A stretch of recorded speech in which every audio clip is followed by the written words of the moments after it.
Scott here again on Flip That Script. And today I wanted to talk to you about holidays during no contact. And then, since we could certainly describe holidays, especially during that first year or two, and maybe even beyond that, but certainly holidays themselves can be triggering. And then there are other things that can serve as triggers. Some of those can even just be unexpected things that'll happen or that you'll be exposed to. But before we get into that, I wanted to talk about holidays first. Holidays can be triggering for very obvious reasons because when major holidays happen and you've gone no contact, certainly on social media, just communicating with friends who have healthier, of course not perfect, but healthier families, friends that don't experience and have never really experienced abuse from family members. Holidays, especially major ones like Thanksgiving and Christmas, are times we know that people really celebrate with family and can create, when it comes to healthier families, nice, memorable gatherings where there's real love and support and connection, and where people don't need to be feeling anxiety or like that they can't be themselves or express themselves. So for those reasons, along with maybe some really bad holiday experiences that you had prior to making a decision to go no contact, you may even just be triggered by the memory of some of those bad holidays.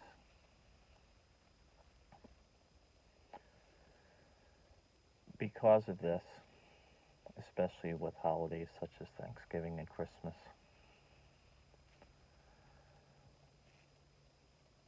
I think it's very important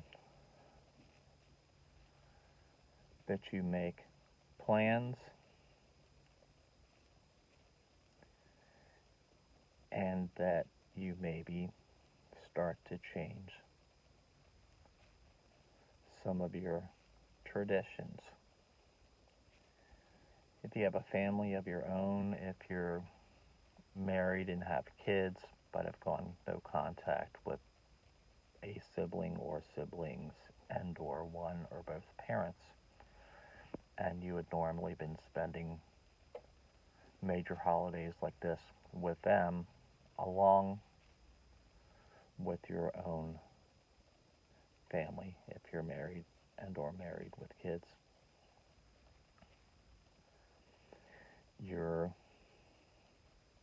going to, of course, have some sadness and grief. Even though some of those holiday gatherings were bad, that it's reached this point that you're no longer going to spend holidays with them. If you're single and don't have a significant other, then I strongly suggest that you kind of make plans and think about what you're going to do well ahead of time. Time can go pretty fast. So you might want to spend major holidays like that with friends, maybe friends that are aware of your situation, and if you're single, may want to include you. Whatever the case may be, if for any reason you're going to be alone, then I suggest that you're still going to plan ahead of time how you're going to spend the day. If you find that being on or scrolling on Facebook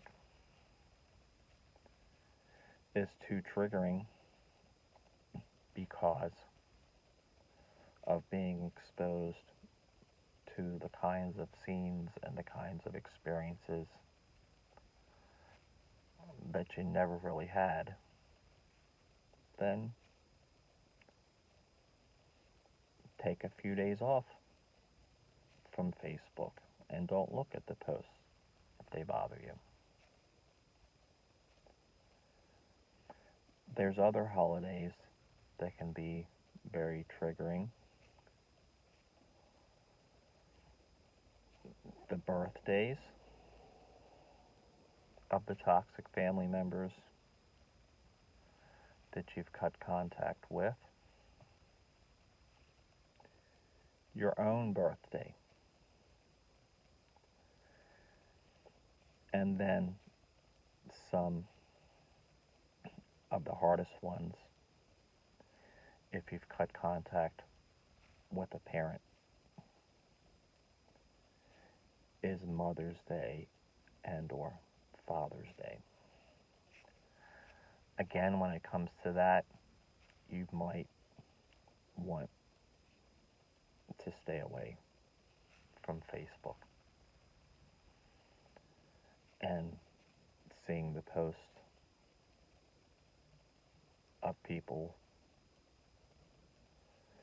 who are honoring their mother or father when you have reason to not feel like you can authentically and genuinely honor your mother or father if they are amongst, if they are the specific or are amongst more than one family member that you've had to sever ties with. If you yourself are a parent, then put the focus more on you being in the role of mother or father and on how honored you are to be a parent. And put the focus on how at least you are breaking what is often an intergenerational cycle. So celebrate that. If you use social media, perhaps don't look at other people's posts, but make your own post that focuses on your own parenthood and how you feel honored to be a mother or father. Over time, just like with all of this, these special and important days will become a little easier year by year, each time that they come around. But especially that first year or two, each time that Thanksgiving and Christmas and your own birthday and the birthdays of any toxic family members that you've cut ties with. And then if you've cut ties with a mother and or father, mother and or Father's Day, can be very difficult and triggering. So let your feelings flow, deal with them, let yourself have a good cry or more than one good cry if you need to. But like I said, especially when it comes to social media, no need to expose yourself to the contrast of seeing people that probably can't relate to what you've experienced or what you've decided. And of course, as I mentioned, there can be other triggers. You might be going through some things and come across a picture of your family members you've had to sever ties with, or of you with them, or of a gathering that you were at with them that includes you in the picture. You may be going through things and unexpectedly come across cards that you might have got from them, holiday cards about your birthday, wedding anniversary, anything where they at least on the surface were doing things where they went through the motions and sent you something in regards to something that's supposed to be recognized, because you obviously also know about the very troubling unresolvable problems and of the abuse.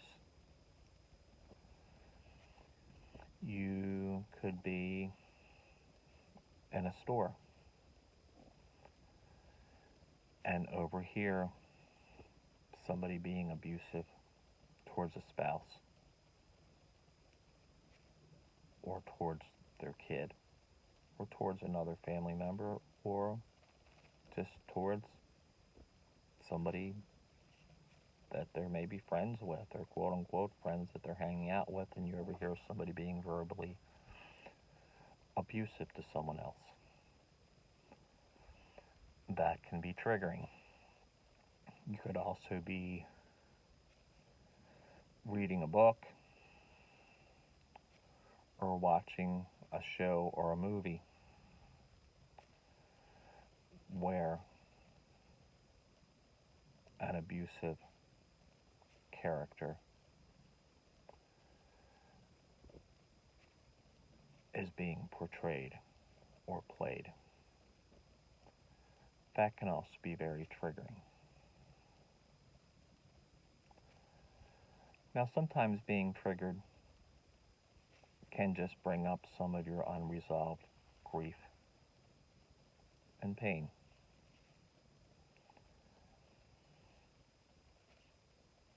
And even though it's not fun to experience that or to go through your grieving, if something triggers you and brings up some more of your grief and you release and work through and process some more of your grief, that's not necessarily a bad thing. But what I'm saying is that things are going to pop up, and just with these things that aren't triggering the way that holidays can be, which you can come to expect. It's just that these things can come up unexpectedly and kind of trigger those wounds. And it's okay, but I'm just putting this out there to remind you that sometimes things are going to come up unexpectedly, but those kinds of things are going to trigger you less over time, as well as the expected trigger of holidays and important special days that you at least can expect, but in those cases you can more plan for and prepare for that. So, as you go through your grief journey over what you've decided, just know and expect and prepare for both the expected triggering of special days and holidays, and that sometimes unexpected things are going to come up that are going to trigger you. But over time, all of this is going to get better.